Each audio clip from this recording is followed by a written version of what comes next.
गोपाल खेमका हत्याकांड मामले में इस वक्त की ये बड़ी खबर सामने आ रही है, जिसको लेकर के पुलिस इतने महीनों से कोशिश में जुटी हुई थी। परिजनों का रो रो कर बुरा हाल था। परिजन जो है वो लगातार ये कह रहे थे कि कैसे भी करके मेरे पति को या जो उनके भाई थे उनको कैसे भी करके जिस किसी ने भी मारा है उसको पकड़ लिया जाए और कड़ी से कड़ी कार्रवाई जो है वो की जाए।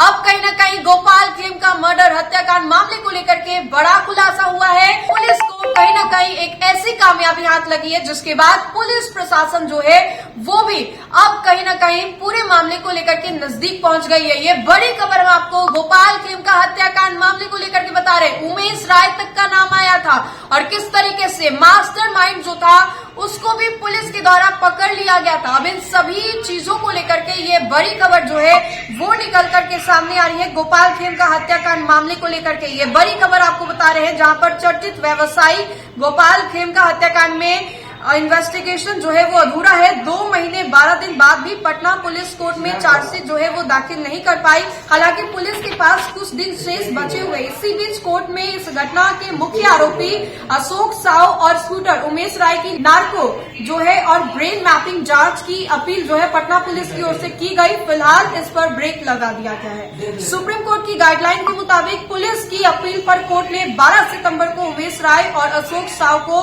नार्को एनालिसिस और ब्रेन मैपिंग जांच पर सहमति। दोनों से सिलसिले पर पूछताछ की गई है। दोनों ने अपने हेल्थ कंडीशन पर हवाला देते हुए टेस्ट करवाने से इनकार कर दिया। दोनों की यह जांच नहीं हो पाएगी। ऐसे में आपको बताएं तो गांधी मैदान में अब से कुछ ही महीने पहले किस तरीके से व्यवसायी जो थे गोपाल खेमका उनकी गोली मारकर हत्या कर दी गई थी और तब उसके बाद से पुलिस इसके जांच में लगी हुई थी कि आखिर कौन है वो जिसने गोपाल खेमका को मौत के घाट उतारा, गोपाल खेमका की गोली मारकर हत्या कर दी।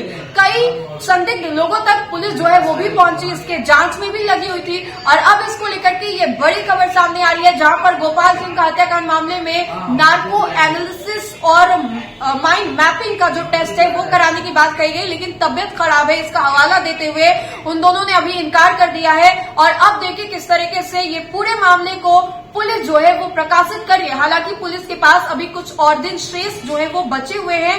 पुलिस इसको लेकर के और भी कई बड़े खुलासे जो है वो करेंगी। तो समझिए किस तरीके से बिहार में अपराधी घटनाएं बढ़ी हुई है। और अभी हाल ही में जब से गोपाल खेमका की मर्डर हुई, विपक्ष इसको काफी तुल दे रहा था और कहीं ना कहीं यही वजह थी कि पुलिस प्रशासन का भी जो टेंशन था और जिम्मेदारी थी वो बढ़ गई थी और इसको लेकर के एक बड़ी अपडेट जो है वो निकल करके सामने आ रही थी। तो फिलहाल के लिए इतना ही। बहुत बहुत शुक्रिया।